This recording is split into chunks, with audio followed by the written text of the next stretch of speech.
The arrangement proposed by Narad seemed to be working fine until one day when an unfortunate problem arose. Arjun was in his balcony when he suddenly heard the painful cries of a Brahmin.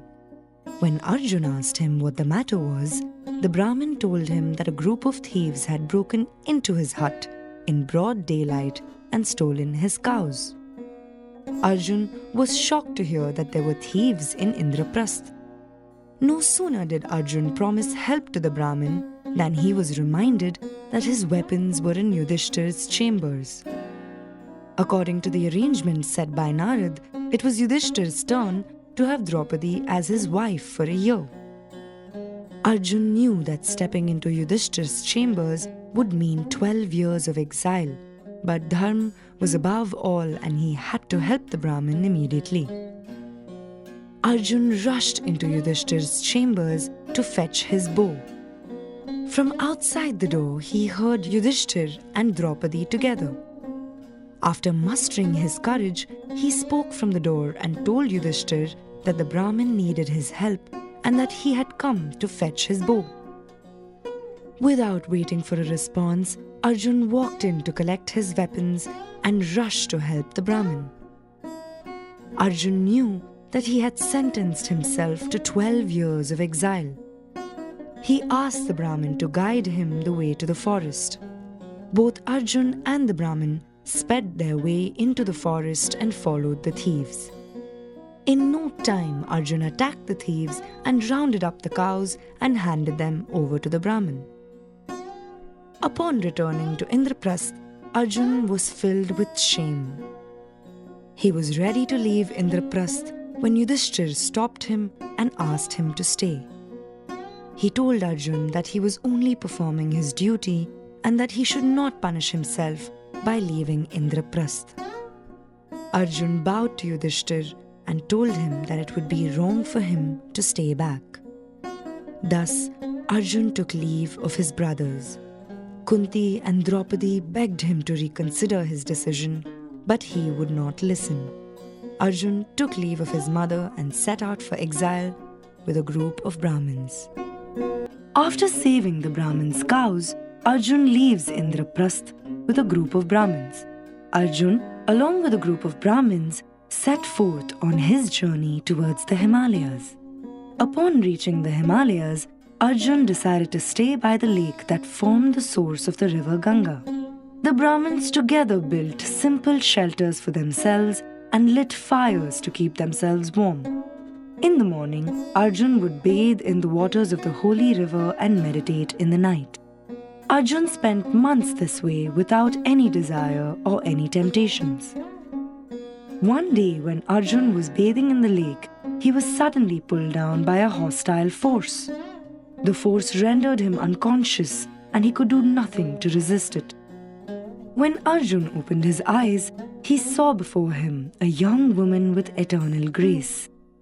She introduced herself as Ulupi, the daughter of Nag Kauravya, who is the king of Naglok. She even told Arjun that she loves Arjun and that she wants to marry him. Arjun told her about Draupadi and that he had sworn to be a brahmachari. It would be wrong to give in to temptation. However, Ulupi's eternal beauty and grace made Arjun give in to temptation. Arjun and Ulupi spent months together in the lake until one day when Arjun realized that it was time for him to leave. He bade farewell to Ulupi and dived out of the lake.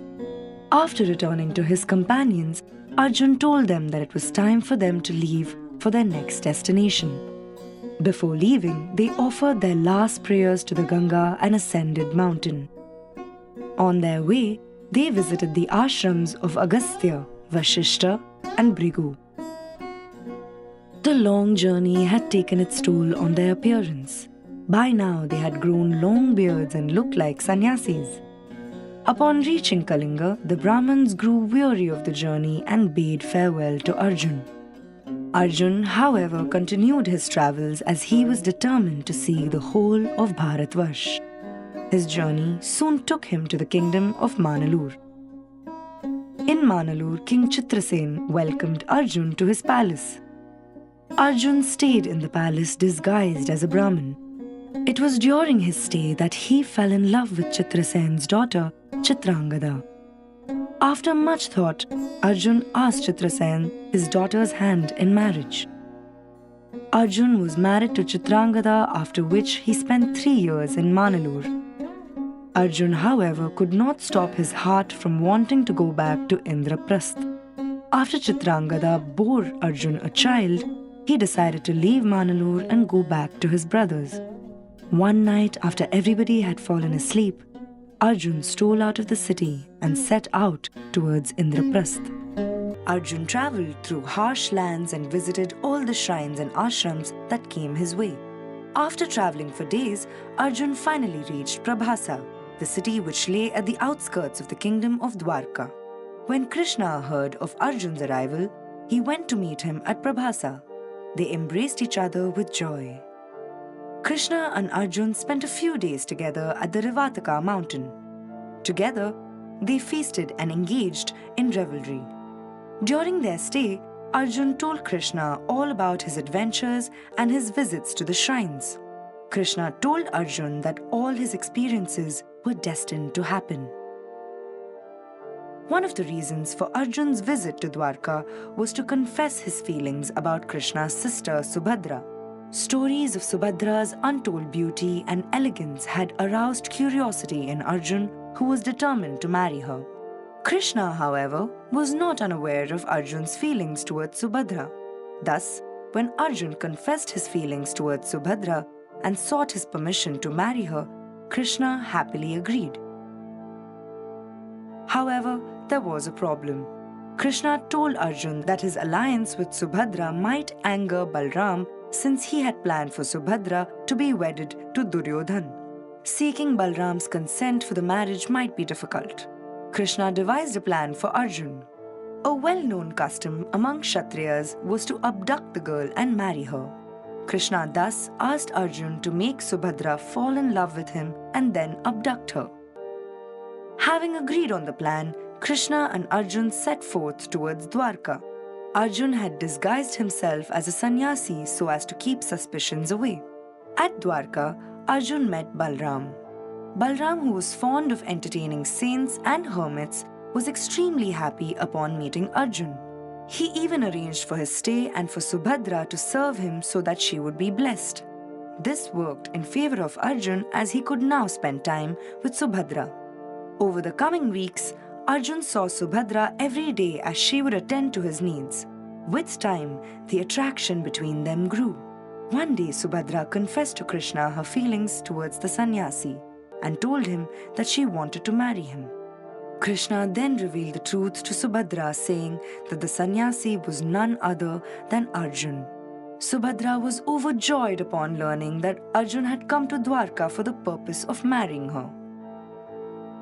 Knowing very well that Balram would not approve of Arjun and Subhadra's union, Krishna told Arjun to abduct Subhadra on the day of the festival, which would be held at the Rivataka hill. As planned, on the day of the festival, Krishna arranged for a chariot. Arjun mounted the chariot and headed straight towards Subhadra, who was surrounded by her relatives. He pulled Subhadra into the chariot and raced out of the gates. Before anybody could reach them, they had already escaped. While everybody was celebrating the birth of Drupad's son, they saw another figure emerge from the fire. This time, the figure was that of a girl. From the sacrificial fire, Drupad was blessed with a daughter. Drupad named his son Drishtadyumna and named his daughter Draupadi. The Brahmin, who said his name was Dron, looked into the well with them. He smiled. Then he fetched a reed of grass and threw it straight down the well like an arrow. Arjun noted that his aim was perfect even without a bow.